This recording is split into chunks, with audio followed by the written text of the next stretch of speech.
कर्तव्य कर्मों का, नित्य नैमित्तिक कर्तव्यों का परित्याग मत करो, नहीं तो पतित हो जाओगे। श्री नारद बाबा तो कहते हैं कि भवतु निश्चयदाढ़ दुर्धुम अपि शास्त्र रक्षणम, दृढ़ता का निश्चय हो जाने पर भी शास्त्र की मर्यादा का यथासाध्य रक्षण करो, अगर होश बना हुआ है तो, नहीं तो अन्यथा पातित्याशंकया पतन होने की संभावना रहती है।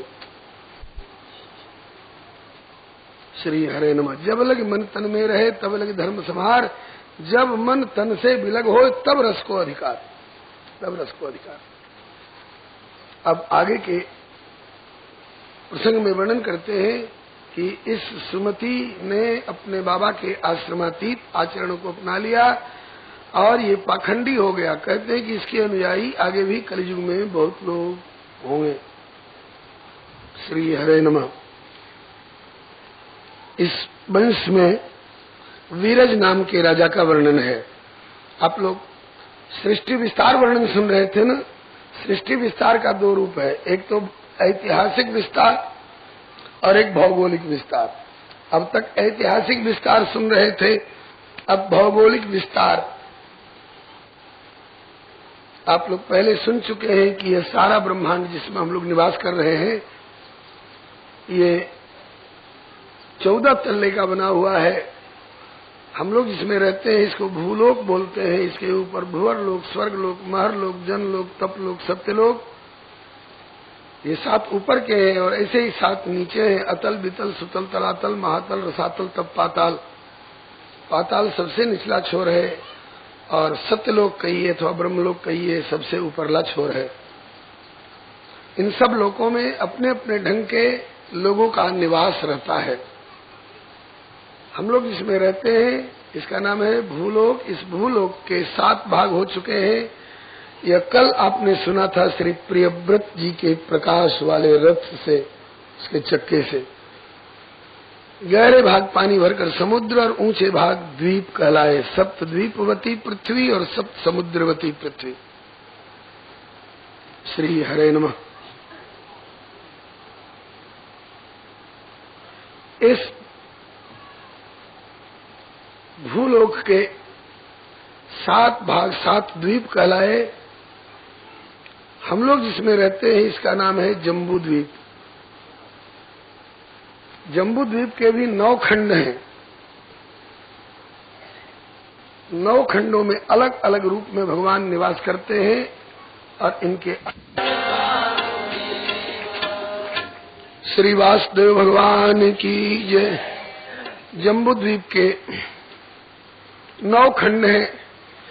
प्रत्येक खंडों में अलग अलग रूप से श्री ठाकुर जी विराजमान हैं और उनके अलग अलग पुजारी उनके ढंग से उनकी आराधना करते हैं। उन 9 खंडों में एक का नाम है इलाव्रत वर्ष खंड। इलाव्रत वर्ष खंड में भगवान श्री संकर्षण रूप में विराजते हैं और श्री शंकर भगवान उनकी सेवा पूजा करते हैं। ओम नमो भगवते महापुरुषाय सर्वगुण संख्याय अनंताय व्यक्ताय नमः इति इस मंत्र के द्वारा इलाव्रत वर्षखंड में श्री शंकरषण भगवान की आराधना श्री शंकर जी करते हैं। इसके बाद है भद्राश वर्षखंड जिसमें धर्म पुत्र भद्रश्रवा पुजारी है और वहाँ के ठाकुर है श्री हयग्रीव भगवान। ओम नमो भगवते धर्माय आत्म विशोधनाय नमः इति इस मंत्र के द्वारा धर्मपुत्र भद्रश्रवा भद्राश वर्ष खंड में हयग्रीव संज्ञक भगवान की श्री मूर्ति की आराधना करते हैं। हरिवर्ष खंड में भगवान नृसिंह रूप में विराजते हैं एवं श्री दैत्यपति श्री प्रहलाद जी उनकी आराधना करते हैं। ओम नमो भगवते नरसिंहाय नमः तेजस्ते स्याविराविर्भव वज्रनख वज्रधनुष कर्माशयान रंधे रंधे तमो ग्रस ग्रस ओम स्वाहा अभयम अभयम आत्मनि भूयिष्ठा ओम क्षरौम। इस मंत्र के द्वारा हरिवर्ष खंड में श्री प्रहलाद जी श्री नरसिंह भगवान की आराधना करते हैं और प्रभु से मनाते हैं कि हे प्रभु, सज्जन लोग तो सतपथ पर चलकर अपना कल्याण कर ही लेते हैं, ऐसी कृपा करो कि दुर्जनों को सुबुद्धि मिले जिससे वे दूसरों को सताना छोड़ करके और आपका भजन करके और अपना कल्याण प्राप्त कर सकें। अपने साथियों को कहते हैं कि हे मेरे असुर साथियों, यदि कल्याण चाहते हो तो भगवान का भजन करो। और अपने लिए प्रभु से प्रार्थना करते हैं कि हे प्रभु, मेरा मन आपके चरणों को छोड़ करके कहीं भी देह गेह परिवार इत्यादि में आसक्त न हो। केतुमाल वर्षखंड में भगवान श्री कामदेव के रूप में निवास करते हैं। ये रति का पति कामदेव, लोगों के मन में कामुकता का विकार उत्पन्न करने वाला वो कामदेव नहीं, साक्षात भक्तों की कामना को देने वाले साक्षात मन्मथः, ये भगवान का ही एक नाम है। तो श्री कामदेव रूप में भगवान केतुमाल वर्षखंड में विराजते हैं। लक्ष्मी जी उनकी आराधना करती हैं इस मंत्र के द्वारा।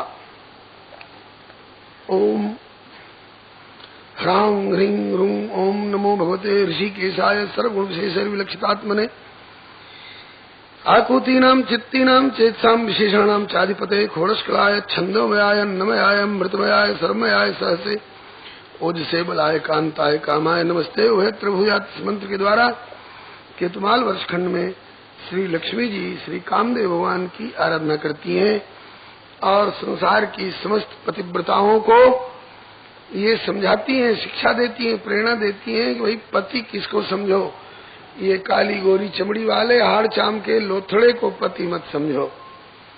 पति तो इसमें जो रमा हुआ चेतन है, चेतन ही नहीं समस्त चेतनों का भी जो परम चेतन, वही पति कहलाने लायक है, जिसको जगत पति, त्रिलोक पति, परम पति, अनंत ब्रह्मांड पति कहते हैं।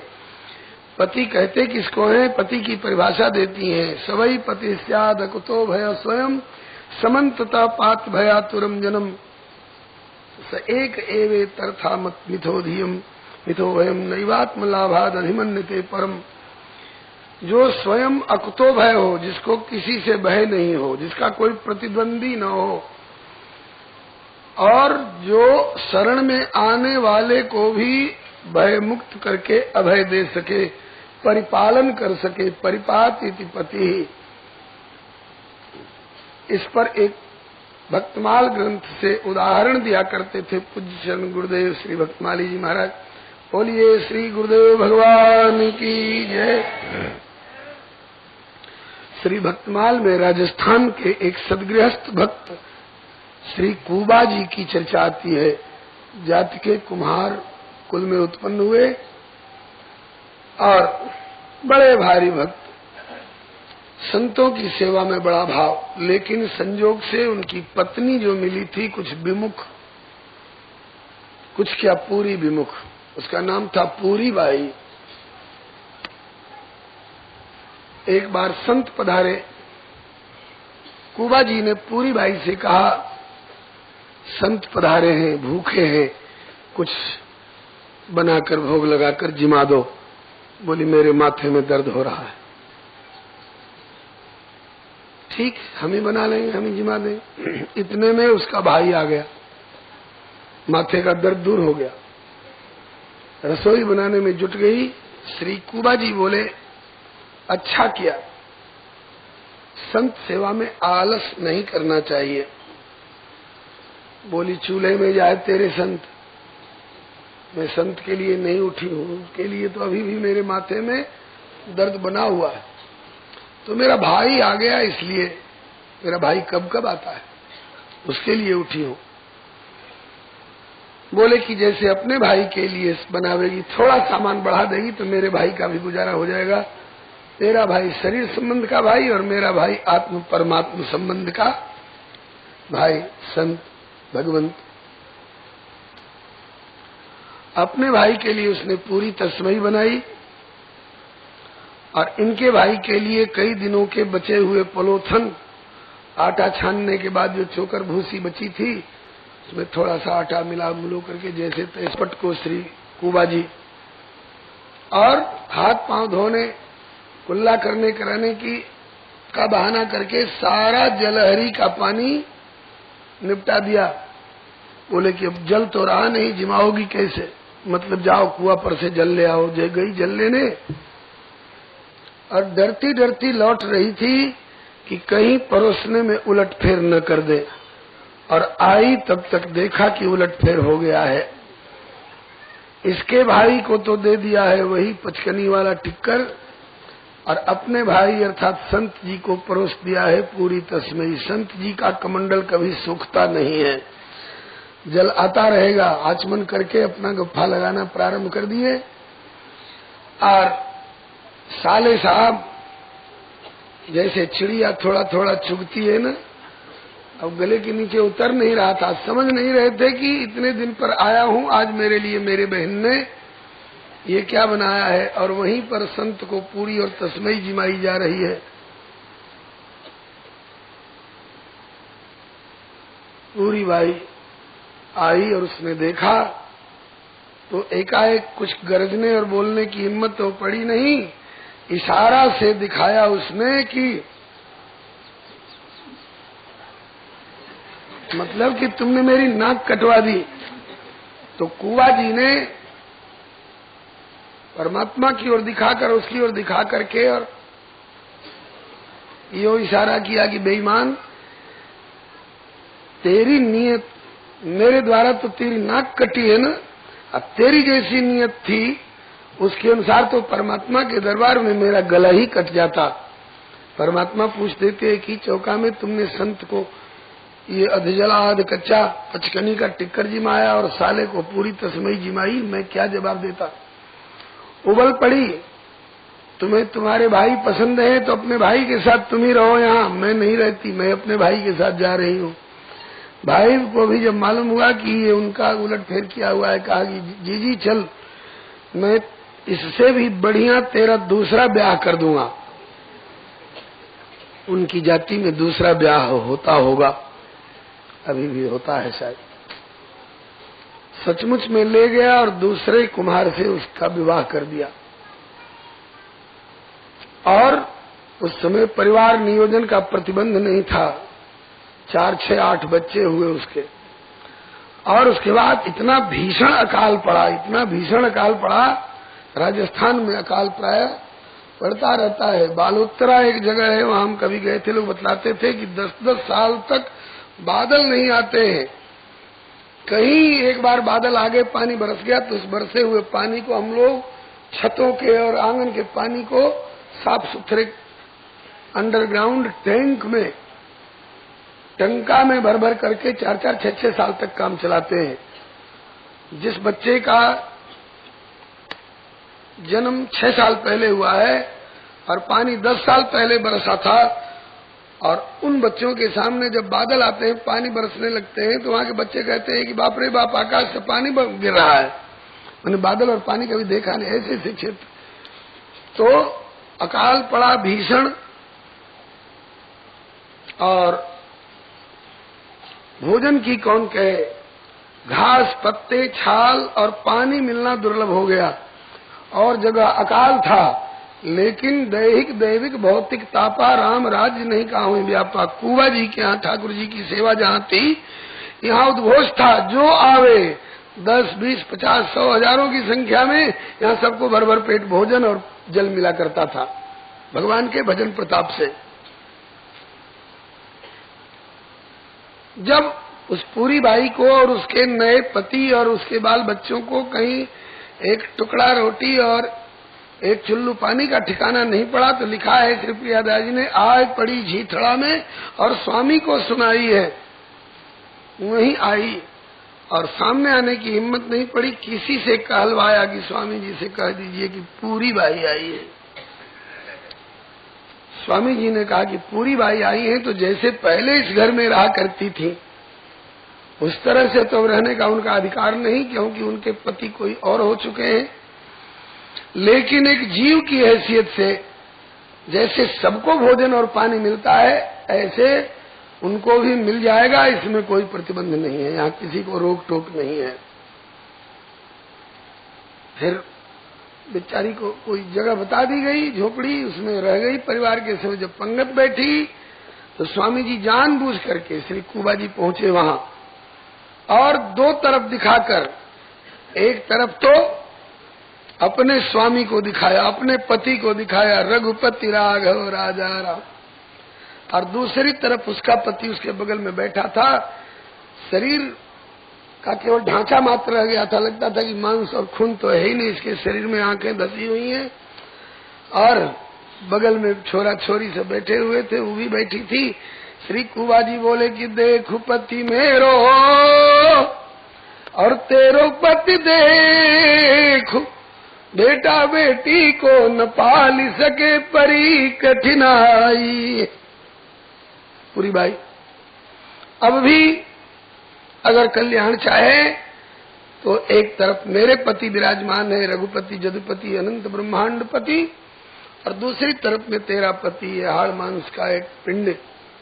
अपना पेट पालना जिसको पहाड़ हो रहा है, अपने बेटा बेटी को नहीं पालन कर पा रहा है, वो तेरा और औरों का पालन क्या करेगा। और मेरा पति जो है गोपी नाम तत्पति नाम च सर्वेशाम एव देहि नाम योन्तश्चरत्सोध्यक्ष क्रीडने देवाद। तो श्री लक्ष्मी जी जो कह रही हैं कि सवै पति स्यात् अकुतो भय स्वयं समन्तत पात भयातुरम जन्म, जो स्वयं अकुतो भय हो, किसी से कोई भय नहीं, जो स्वतः निर्भय हो और औरों को भी शरण में आने वाले को भी, जो सभीत आवा शरणाई तो रखियो ताय प्राण की नाई, परिपालन कर सके, उसका नाम पति है। ये श्री लक्ष्मी जी हेतुमाल वर्ष खंड में भगवान की सेवा करते हुए अपने लिए भी पति का वास्तविक स्वरूप प्रभु को और पतिव्रताओं के लिए भी बताती हैं कि पति तो प्रभु ही है, और जो पंचभौतिक शरीरधारी मिला है उस पति परम पति का प्रतीक समझो उसको।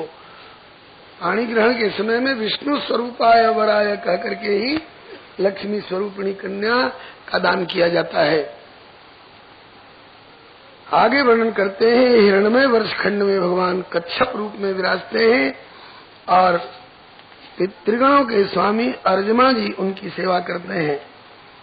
रम्यक वर्ष खंड में भगवान मत्स्य रूप में विराजते हैं और श्री सत्यव्रत राजा उनकी सेवा पूजा करते हैं, जो इस वर्ष के वैवस्वत मनु हैं।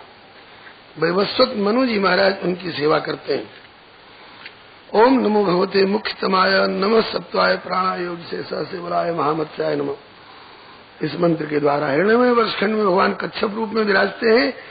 पितृगणों के स्वामी अर्जुमा जी उनकी सेवा करते हैं। ओम नमो भगवते कूपाराय सर्वसत्व गुण विशेषणाय अनुपलक्षित स्थानाय नमो वर्ष्मणे नमो भूमने नमो नमो स्थानाय नमस्ते। इस मंत्र के द्वारा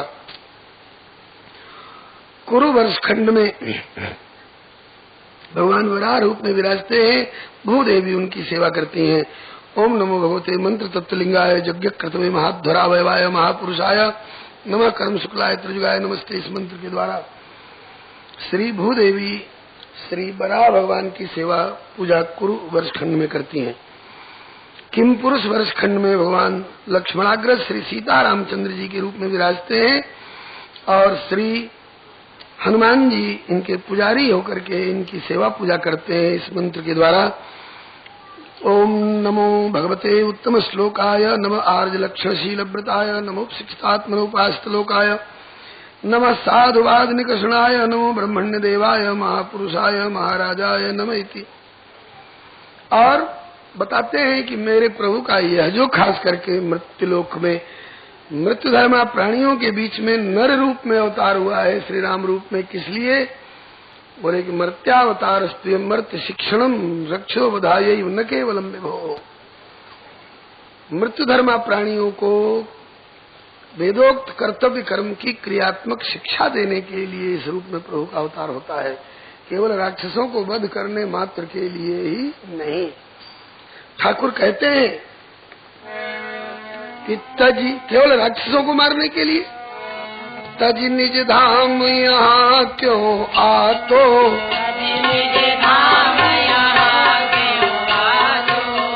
इच्छा मात्र ही असुर न सातो,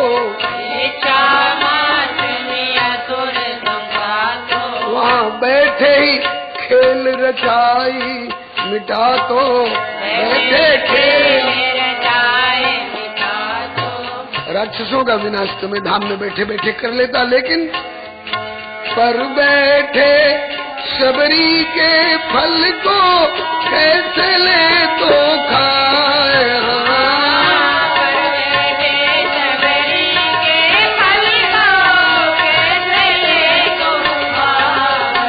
तज दऊं भले ही शेष सिंहासन, जन की टेर तजी ना जाए।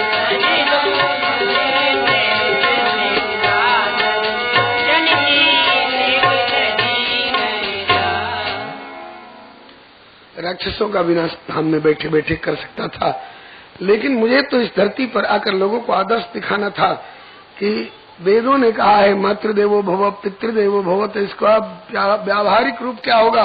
बोले कि प्रातः काल उठ के रघुनाथा, मातु पिता गुरु नामहि माता। प्रणाम करके कहते कि पिताजी आज आपके आशीर्वाद से, आज के नित्य कृत्य से मैं निवृत्त हुआ, अब आज मुझे क्या सेवा मिल रही है, क्या आज्ञा है? पिताजी कहते कि बेटे आज एक शेर जंगल का भाग करके भटक करके इस राजधानी की ओर आ गया है, लोग भयभीत हो रहे हैं। दीने हुक्म राम को राजा, जल्दी शेर मार के आजा। प्रजा सुखी और काम करो, तो जेहि विधि सुखी होई पुर लोगा, करहि कृपा निधि सोई संजोगा। आयस मांग करही पुर काजा, देखि चरित हर्षई मनु राजा। पिता के प्रति, माता के प्रति, भाई के प्रति, पत्नी के प्रति, मित्र के प्रति, यहाँ तक कि शत्रु के प्रति भी हमें कैसे कर्तव्य निभाना चाहिए। काज हमार तास हित होई, ये सब कर्तव्य कर्म की क्रियात्मक शिक्षा देने के लिए प्रभु का यह अवतार हुआ है। हनुमान जी कहते हैं दुनिया वालों मेरी ओर देखो, न जन्मनु न महतो न सौभगम, न वांग न बुद्धिर न कृतिस्तोष हेतु, धैर्य विशिष्टान अपनो बनोक सच्चकार सखे बत लक्ष्मणाग्रजा। इसी का भाव मानस में हनुमान जी कहते हैं, कहो कवन में परम कुलीना, कपि चंचल सभी विधिहीना।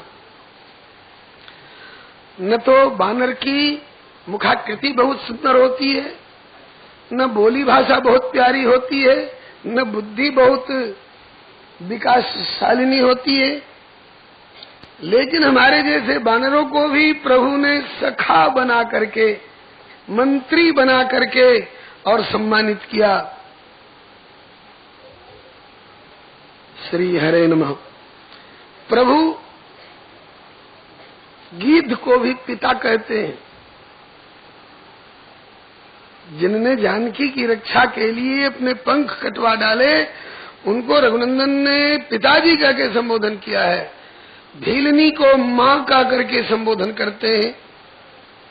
होत सुनवाई स्वानों की दरबार बीच, नीच से भी नीच उर्मा ही लपटाते हैं। मातृतुल्य भीलनी और गिद्ध पितृतुल्य, जहाँ मंत्री होत रीछ कपि पुत्र कहलाते हैं। मित्र जहाँ केवट पाषाण सिंधु पोत होत, सुन सुन नारायण को ही उलसात है। कि ऐसो सुठ सरल स्वभाव जगे और कौन, जैसे शील सिंधु श्री भरत जू के भ्रात। हनुमान जी कहते हैं कि मेरे प्रभु ने अयोध्या निवासी मनुष्यों की कौन कहे, कुत्ते बिल्ली की कौन कहे जी, घास पत्ते तक को अपने साथ विमान पर बिठाकर अपने धाम को ले गए। इतनी ममता अपने प्रजा में और अपने सेवकों के प्रति इनकी है। ऐसे प्रभु का अवश्य भजन करो अगर कल्याण चाहते हो तो।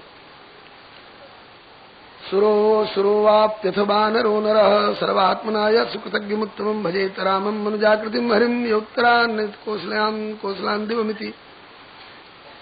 भारतवर्ष खंड के ठाकुर श्री नर नारायण भगवान है और यहाँ के पुजारी देव ऋषि नारद जी हैं। कार्तिक में अखंड दीप जलाकर पुजारी बर्फ के डर के मारे नीचे आ जाते हैं और बैसाख की अक्षय तृतीया के आसपास जब जाकर पट खोलते हैं तो लोग कहते हैं कि वो अखंड दीपक जलता हुआ मिलता है।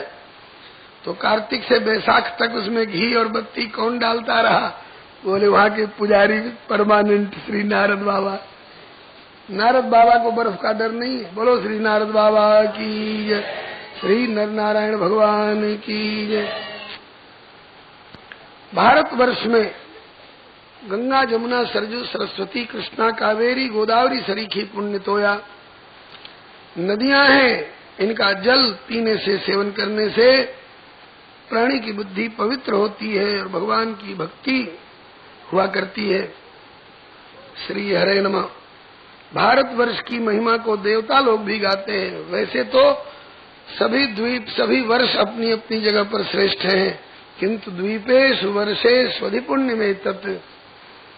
सब द्वीपों में जम्बू द्वीप और जम्बू द्वीप में भी भरत खंड और स्थान और क्षेत्र पिछले जन्म के किए हुए कर्मों का फल भुगतान करने वाला हो सकता होगा, लेकिन भारत भूमि ये कर्म भूमि है।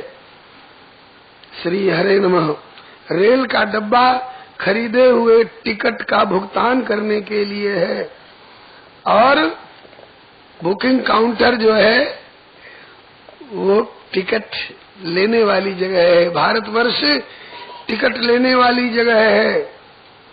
चाहे जहाँ की टिकट ले लो, पाप करके नरक की टिकट ले लो, चाहे पुण्य करके स्वर्ग की टिकट ले लो, चाहे ज्ञान साधन करके मोक्ष की टिकट ले लो, अथवा भक्ति साधन करके भगवत धाम और भगवत गोद की टिकट ले लो। भारतवासियों के सौभाग्य को देखकर देवता लोग तरसते हैं और इनका महत्व गाते हैं। अहो अमीशाम किमकार शोभनम प्रसन्न ऐशाम श्रीदुत स्वयं हरि यैर्जन्म लब्धम नृषभारताजिरे मुकुंद सेवोपैकम स्त्रियाहिना। अहो आश्चर्य की बात है, इन भारतवासियों ने पूर्व जन्म में कौन सा ऐसा शोभन सुकृत किया था, पुण्य कार्य, जिससे कि इनको भारतवर्ष में जन्म मिला और भारतवर्ष में भी मनुष्य शरीर मिला। क्यों देवताओं भारतवर्ष के मनुष्यों के भाग की इतनी बड़ाई क्यों कर रहे हो? कहा कि मुकुंद सेवोपैकम। मुकुंद जो भगवान है, ज्ञान मार्ग में मुकुंद का अर्थ मुक्तिम ददाति थी मुकुंद, और भक्ति मार्ग में मुखे कुंदवत हासो यस्य असौ मुकुंद। सगुण साकार स्वरूप वाले प्रभु मुकुंद भगवान की सेवा का उपकरण इनको उपलब्ध हुआ है भारतवासियों को। जनकपुर की अथवा बरसाने की नाइन जब दूल्हा दुल्हन श्री सीताराम जी अथवा श्री राधा कृष्ण जी के चरणों को अपने हाथ में लेकर के नछू करती है और महावर भरने लग जाती है, तो स्वर्ग की देवियां छाती पीटती हैं कि हाय, हम स्वर्ग की देवी क्यों बनी? जनकपुर की नाइन बन गई होती तो प्रभु के चरणों को अपने हाथ में लेकर के नछू और महावर का सौभाग्य होता। नोह काटुरे नौनिया सुमंगल घरी, नोह काटुरे नौनिया सुमंगल घरी, तो चरण कमल लेके निज कर तल में, चरण कमल लेके निज कर तल में, निरखे नौनिया नजर गहरी, नोह काटुरे नौनिया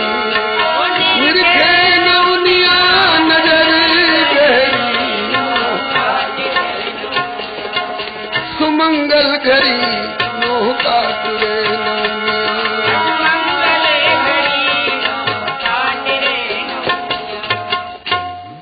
नाइन चरणों को लेकर के और बड़ी गहरी नजर से निहार रही है। सखियों ने कहा क्या देख रही है, महावर क्यों नहीं भर रही है? तो कहती है कि यही देख रही थी कि यही पद रज कैसे तारे अहिल्या, यही पद रज कैसे तारे अहिल्या।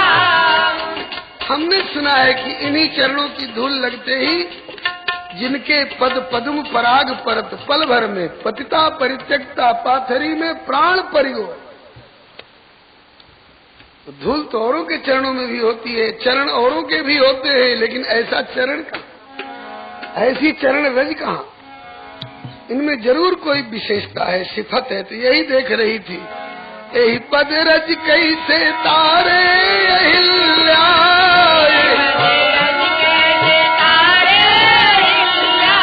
यही पद पदरज में कौन सिफत भरी नौका तुरे, यही पदरज में कौन सिफत भरी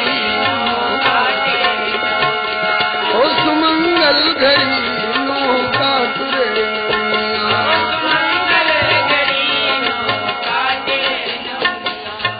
भक्तवत्सल भगवान की जय। एक प्रार्थना मुझे शुरू में ही करनी थी, मैं भूल गया था, अब कर रहा हूँ। आगे बहुत अभी जगह बची हुई है। पीछे से आने वाले भाई बहनों को कठिनाई हो रही है। पीछे बैठने वाले भाई थोड़ा अपने अपने पीछे रास्ता दे करके बैठे ताकि वे लोग आगे आ सके। बल्कि पहले आगे वाली जगह को भर ले तो ज्यादा अच्छा रहेगा। और अभी भी आपके आगे थोड़ी जगह बची हुई है तो ईमानदारी से आगे वाली जगह को भर लीजिए ताकि पीछे जगह निकल आवे। हाँ,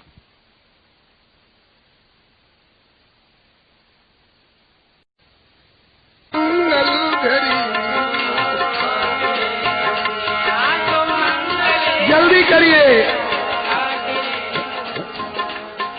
स्नेह लता लखी लागत नहरनी, स्नेह लता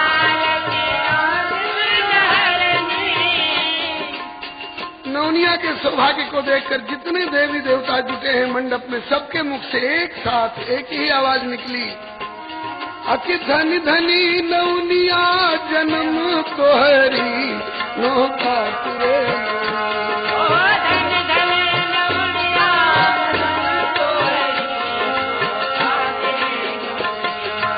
सुमंगल घड़ी नौका तुरे नौनिया, सुमंगल घड़ी।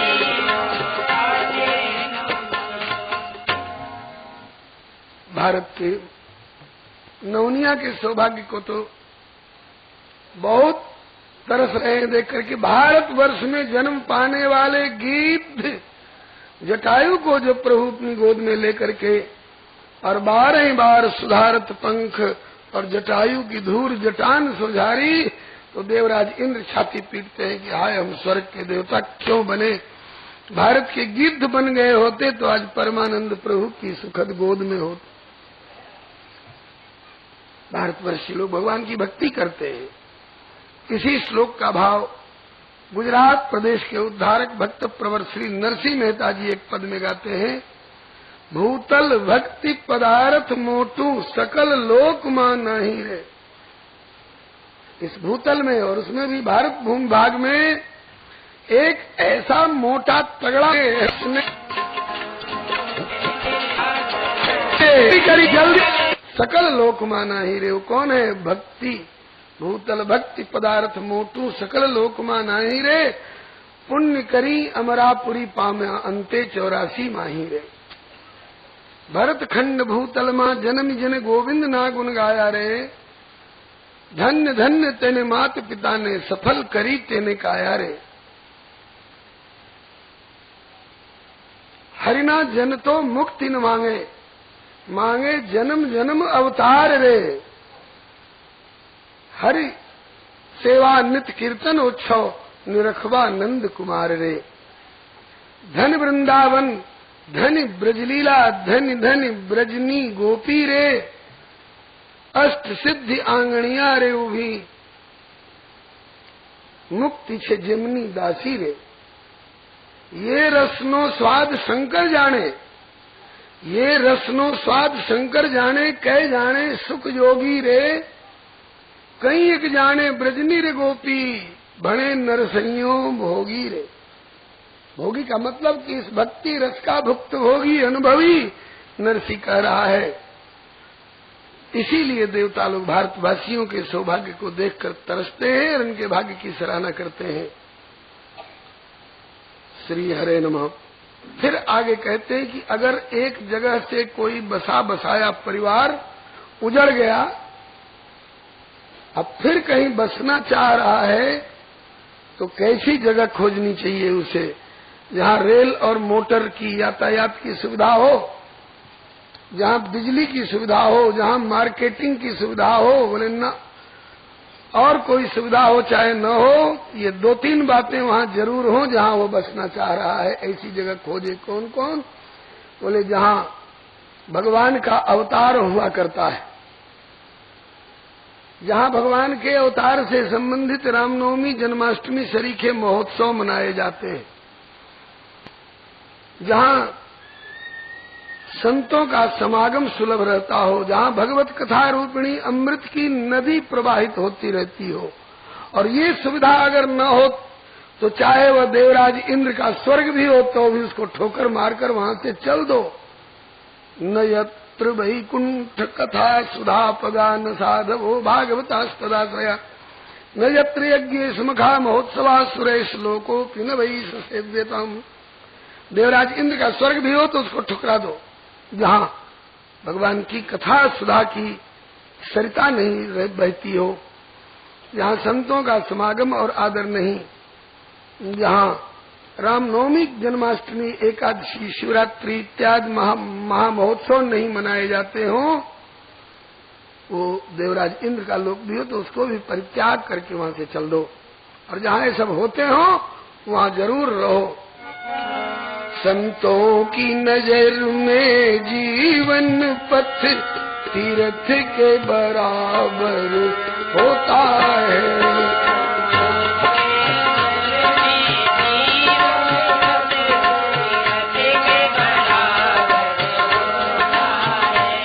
भक्तों की गली का हर फेरा दर्शन के बराबर होता है। भक्तों की गली का हर फेरा दर्शन के बराबर। सत्संगी जहाँ के नर नारी वाणी से अमृत बरसावे। सत्संगी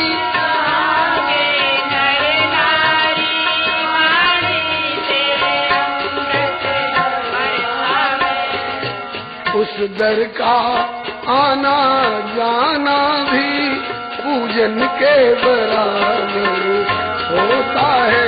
उस दर का आना जाना भी पूजन के बराबर।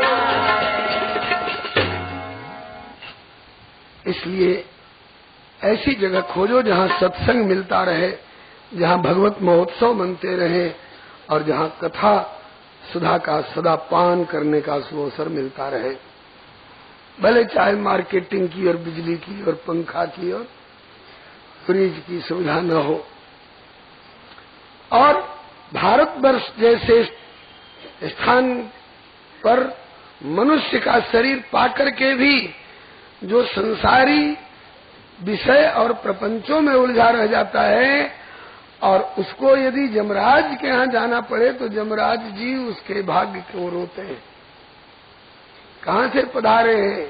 बोले भारतवर्ष से। भारतवर्ष में जन्म मिला था, मानव शरीर मिला था, जिह्वा भी आपकी अपने वश में थी, आंख और कान भी सही थे, पांव भी सही सलामत थे, सत्संग में जाते नहीं बना, भगवत गुणगान करते और सुनते नहीं बना, आपको मेरे नरक में आना पड़ा। इससे बढ़ के आश्चर्य और दुर्भाग्य क्या हो सकता है। सुलभो भगवन नाम जिह्वा च वशवर्तिनी तथापि नरकम यान्ति किम आश्चर्य मत परम। श्री सुखदेव जी कहते हैं कि हे परीक्षित, प्राप्ता नृजातिम गृह ये च जंतवो ज्ञान क्रिया द्रव्य कलाप संवृताम न वै यतेरन्न पुनर्भवायते भूयो वनौकायु जानति बंधनम। वे लोग फिर बंधन में पड़ते हैं जंगली पशु की तरह। जो लोग भारतवर्ष को और मानव शरीर को पा करके इसका सही उपयोग करके और अपुनर्भव के लिए जत्न नहीं करते, अपुनर्भव माने फिर जन्म मरण के चक्कर में न पड़े, भगवत धाम पहुंचे, ऐसा जो जत्न नहीं करते हैं वो जंगली पशु की तरह फिर बंधन में पड़ते हैं। एक उदाहरण दिया करते थे गुरुदेव। एक जंगली सिंह परख गया था, लपक गया था कि केवल मनुष्यों को ही मार के खाएंगे। मनुष्य भी बड़े चतुर, लोहे का पिंजड़ा बनाया, उसमें कुछ उसके आकर्षण की वस्तु भर के और उसको उसमें घुसाया और फाटक गिरा के बंद कर दिया। उसको निकलने का रास्ता नहीं, भूखे तड़प रहा था, कई दिन से भूखे तड़प रहा था। एक दयालु मनुष्य उधर से गुजर रहे थे, उसने कहा कि हे मानव, तुम मानवता संपन्न मानव हो, दया करो मेरे ऊपर, दया करो, मुझे निकालो इससे। उनने कहा कि हाँ, हम तुमको निकालें और फिर हमी को खाने के लिए तुम तैयार हो जाओ। तो अरे नहीं नहीं, अब तक हमने बहुत पाप किए, उसका बहुत फल भुगत लिए इस पिंजड़े में, अब मुझको निकालो, मैं अब धर्म बुद्धि में आ गया हूँ। 70 चूहे खाए के और बिल्ली अब चली है। अरे बिल्ली का भी महाराज पाओ, बाघ सिंह कह रहा है कि हमें निकाल दो, मुझ में धर्म बुद्धि आ गई है, तुम्हारे जैसे उपकारी पर क्यों आक्रमण करूंगा। मनुष्य को दया आ गई, निकाल दिया, और तो बस उसी को पंजा मारने को, उसी को खाने को दौड़ा। अरे यार, तुम तो कह रहे थे कि धर्म बुद्धि आ गई है, तुम उपकार करोगे, निकालोगे, तो हम तुमको नहीं खाएंगे, हम ही को खाने के लिए तुम दौड़े। कहा कि अब कुछ नहीं, हमको तो भूख लगी है, तुम मेरे शिकंजे में हो, मेरे पंजे में हो। इतने में एक गीदड़ उधर से गुजर रहा था।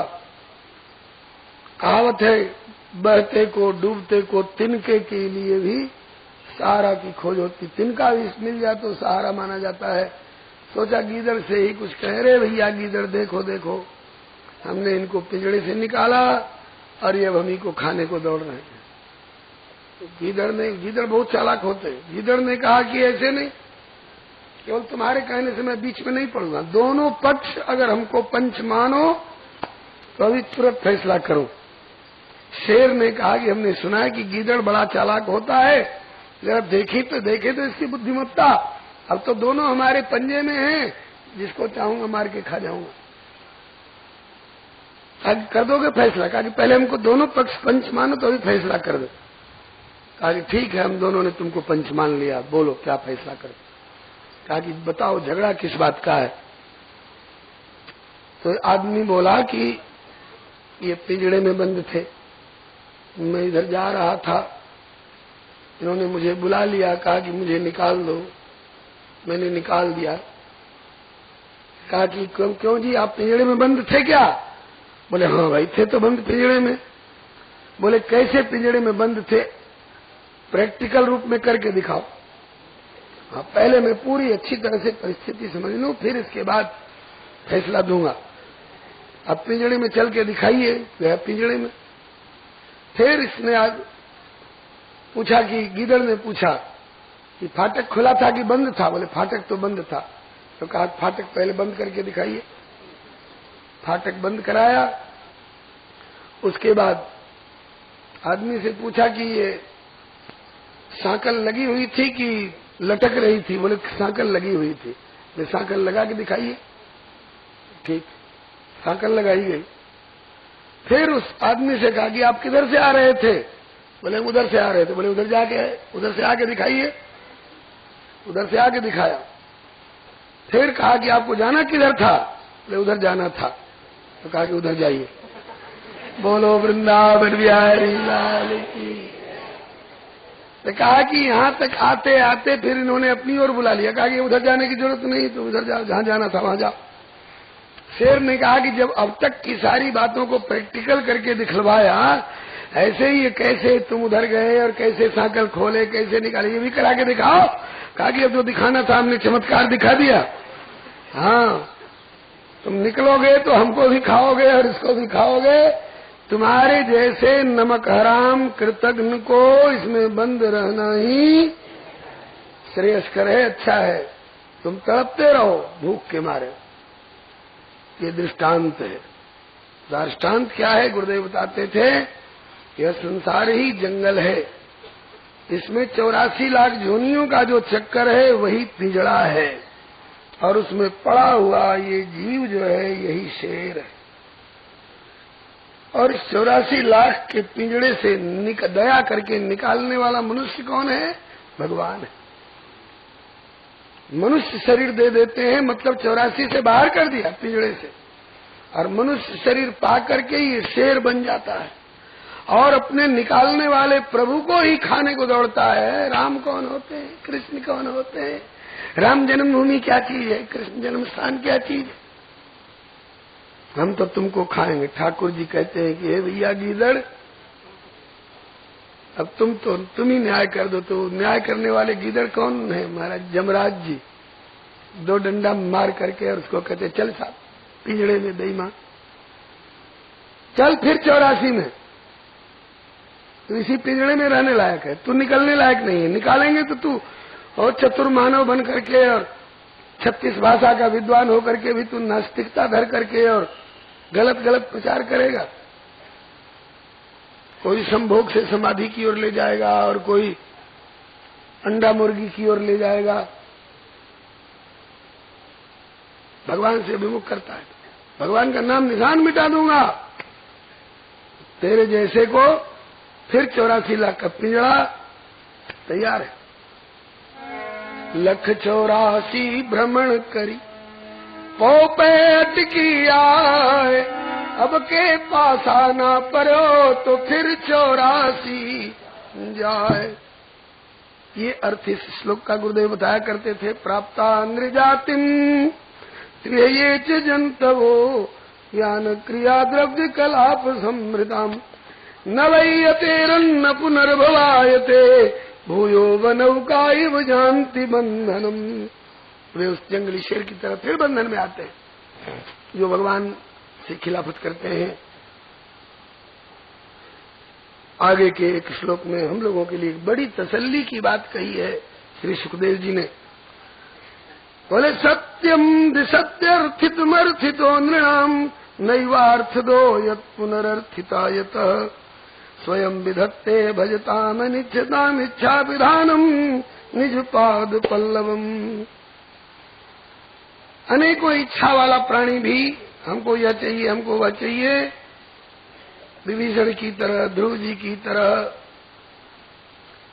इच्छा लेकर के भी अगर भगवान का भजन करना शुरू कर दे तो पहले तो भगवान उसकी उस इच्छा की पूर्ति करते हैं, अब फिर इच्छा इसको न हो इसके लिए अपने चरणार विंद को उसके हृदय भाग पर ऐसी जगह रख देते हैं जहां से इच्छाएं उठती हैं। जब वहां ढक्कन लगा देंगे तब वहां अब इच्छाएं नहीं उठेंगी।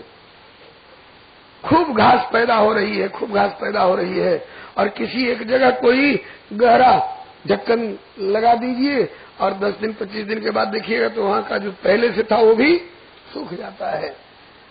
तो हृदय में जहाँ वासना उत्पन्न हुआ करती है, पहले से अगर वासना थी तो उसकी पूर्ति कर देते हैं प्रभु, और फिर अपने चरण कमल वहां पधरा देते हैं। तो चरण कमलों का ढक्कन पा करके और फिर उसके हृदय में अब ऊसर बरसई तृण नहीं जामा जिन हरिजन ही ये उपज न काम।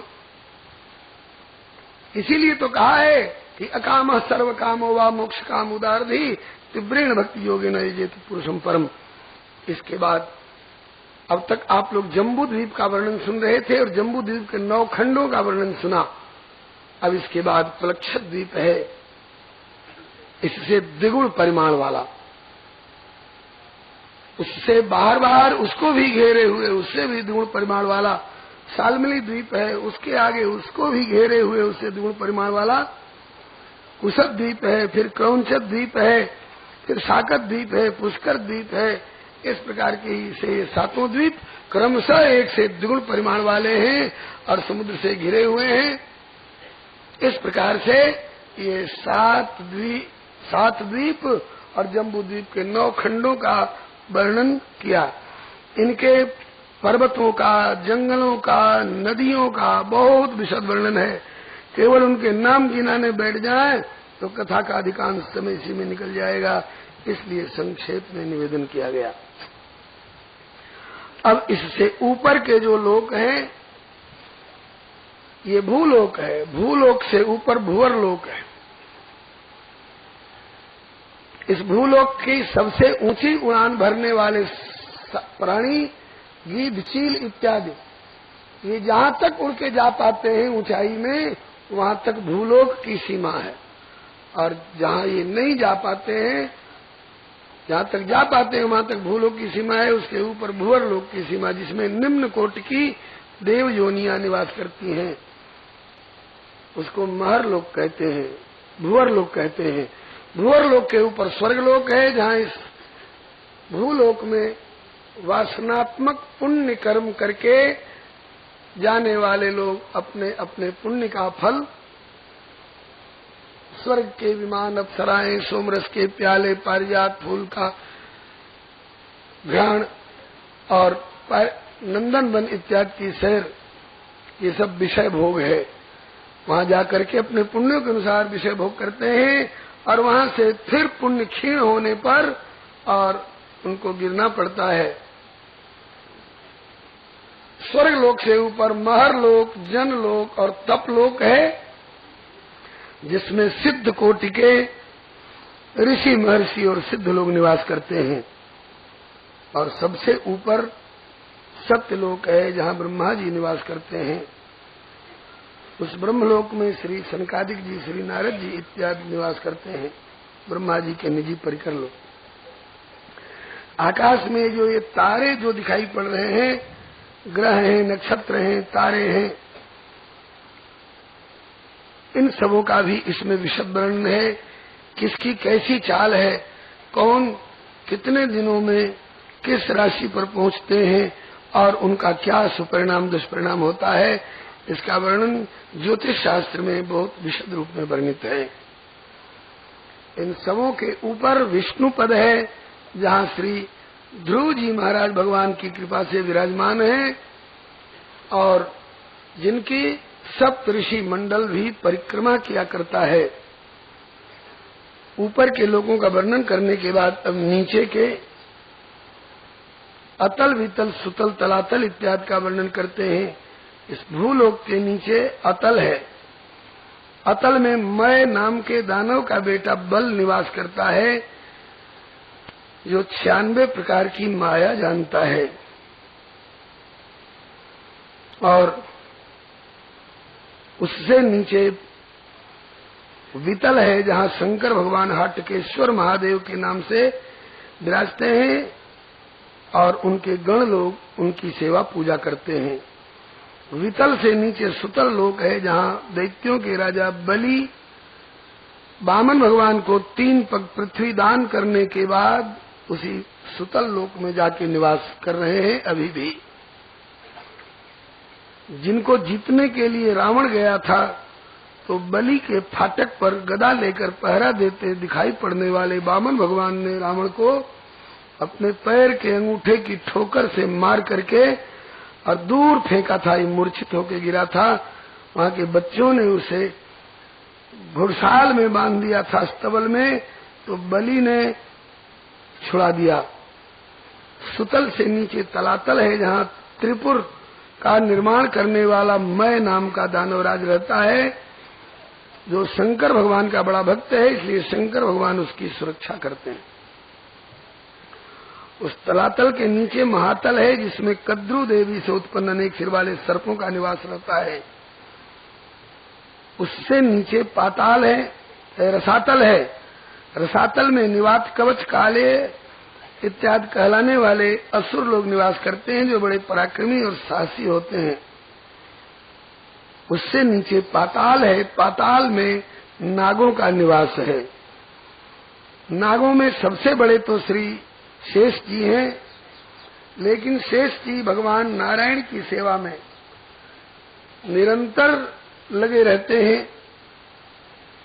जिनके 1000 फण हैं, प्रत्येक फण में 2-2 जिह्वा हैं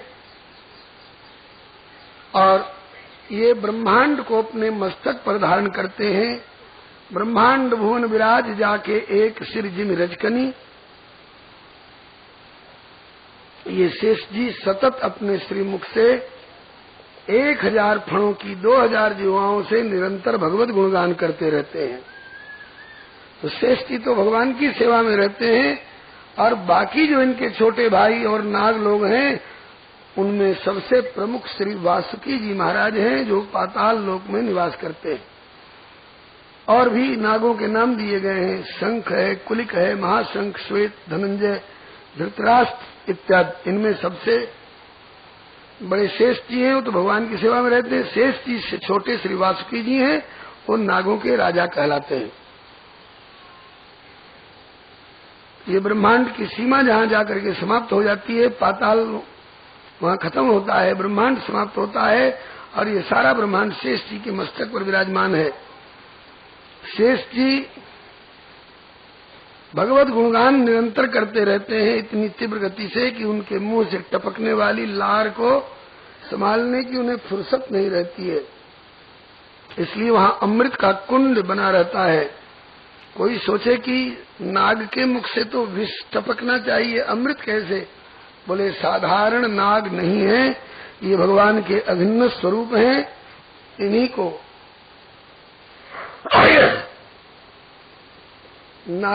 नारायण के साथ रहते हैं तो ये शेष कहलाते हैं। और जब श्री राम रूप में प्रभु अवतार लेकर आते हैं तो उनके साथ वही शेष जी श्री लक्ष्मण जी के रूप में अवतरित होते हैं। और वही प्रभु जब श्री कृष्ण रूप में अवतरित होते हैं तो श्री बलराम जी के नाम से प्रख्यात होते हैं। और वही जब कलियुग में जीवों का कल्याण करने के लिए अवतार लेकर आते हैं तो श्री भाष्यकार भगवान श्री रामानुजाचार्य जी के नाम से विख्यात होते हैं। इन्हीं को संकर्षण, इन्हीं को अनंत इत्यादि नामों से संबोधन किया जाता है। बोलिए श्री संकर्षण भगवान की जय, श्री अनंत भगवान की जय, श्री शेष भगवान की जय, श्री लखनलाल की जय, श्री दाऊ दादा की जय, श्री भाष्यकार भगवान की जय। अब श्री सुखदेव जी कहते हैं कि हे परीक्षित, तुम्हारी जिज्ञासा के अनुसार सृष्टि विस्तार की दिशा में ऐतिहासिक विस्तार भी और भौगोलिक विस्तार भी मैंने तुमको सुनाया। अब किमन्नत कथयाम, और क्या सुनाऊं? श्री परीक्षित जी अध्यात्म तत्व के, आत्म परमात्म तत्व के जिज्ञासु जनों के लिए एक बड़ा ही सुंदर व्यावहारिक प्रश्न करते हैं। व्यावहारिक इस मानी में कि ये जिज्ञासा प्राय सबको होती है ये पारमार्थिक जिज्ञासा। महर्ष एतद वैचित्र्यम लोकस्य कथम, हे प्रभो, इस सृष्टि में जब सभी प्राणी, सभी आत्मचेतन जिनका परिचय कल दिया गया था, क्यों बना भिखारी भटकत द्वारे द्वार रे परदेशी, तू जगत पिता का प्यारा राजकुमार रे परदेशी। ईश्वर अंश शुद्ध चैतन्य अनूप अमल अज अविनाशी, सुधा पिपासा जरा मरण दुख रहित सहज ही सुख राशि, बंधन रहित असीम शक्ति संपन्न दिव्य गुण प्रकाशी। तो जब सभी आत्माएं एक ही सतघन चितघन आनंदघन परमात्मा से निकली हैं, प्रकट हुई हैं, तो सबको एक ही तरह का होना चाहिए। हाँ, एक ही तरह का होना चाहिए। तो बोले कि फिर एतद वैचित्र्यम लोकस्य कथम, इनमें अनेक नामता, अनेक रूपता, अनेक प्रकृतिता क्यों? उदाहरण के लिए एक दूध का समुद्र हो, उसमें से 25 बर्तन में दूध निकाल लिया गया, तो जो समुद्र वाला दूध है वो है अंशी, और जो बर्तनों वाला दूध है वह दुग्धांश। अंशी का गुण अंश में होता है, क्योंकि समुद्र वाला दूध उजला है, तरल है और मीठा है, इसलिए उसमें से निकाले हुए अंश रूप जो दूध है प्रत्येक बर्तनों का, उसे भी उजला ही, उसे भी तरल ही और उसे भी मीठा ही होना चाहिए। हाँ, ऐसा ही होना चाहिए। कहा कि फिर इसी तरह से सतघन चिदघन आनंदघन परमात्मा से निकले हुए जितने जीवात्म चेतन हैं, इनको भी सत स्वरूप, चित स्वरूप और आनंद स्वरूप ही रहना चाहिए। लेकिन ये एक ही तरह के होने पर भी ये अनेक रूप में, अनेक नाम से, अनेक प्रकार की आकृति प्रकृति वाले ये क्यों हो गए हैं? कोई चले न बिना सवारी के, कोई नंगे पांव भाग रहा, कोई ढेर किया जर जेवर का, कोई कर्ज किसी से मांग रहा, कोई किसी का दुश्मन बन बैठा, कोई प्रेम किसी से पाग रहा, कोई छिड़क कहीं पर नील रहा, कोई लगा कहीं पर आग रहा, कोई सुख की निंदिया सोए रहा, कोई पड़ा फिकर में जाग रहा, कोई इस दुनिया को तुच्छ जानकर बनी हवेली त्याग रहा, कोई शाहंशाह बनाए दिया, कोई टुकड़े मांगे दर दर के, कोई ढेर किया जर जेवर का, कोई करे गुजारे डर डर के, कोई गुजर कर रहे पेड़ों तर कहीं माल खड़े संग मर मर के, कोई हंसे ठहाके मार मार, कोई रोवे आंसू ढर ढर के, कोई भूखों मरे, कोई पेट भरे सरे अपने बोझा धर धर के, कोई हुक्म चलावे लाखों पर, कोई जीवे सेवा कर कर के, कोई मानव, कोई दानव, कोई देव, कोई शुकर, कोई कुकर, कोई कीट, कोई पतंग। ऐसा अनेक रूपता क्यों? इनमें चित्र विचित्रता क्यों? इस पर श्री सुखदेव जी कहते हैं कि त्रिगुणत्वात्, त्रिगुणत्वात् कर्तु श्रद्धया कर्मगतयः पृथग्विधा सर्वा एव सर्वस्य तारतम्येन भवन्ति। राजन, तुमने जो दूध के समुद्र से निकले हुए दुग्धांश, पात्रों के दुग्धांश का उदाहरण दिया, तो उसी हिसाब से समझो जो दुग्ध का अंश, हाँ, ये जब निकले थे तो सब एक ही तरह के थे, सब उज्जवल ही थे, सब तरल ही थे, सब मधुर ही थे, लेकिन कालांतर में संपर्क भेद से त्रिगुणत्वात्म ने 3 गुण जो प्रकृति के हैं, सत्वगुण, रजोगुण और तमोगुण, इन 3 गुणों के अलग अलग संपर्क में आकर के, बोलिए श्री वृंदावन बिहारी लाल की जय। श्री और क्या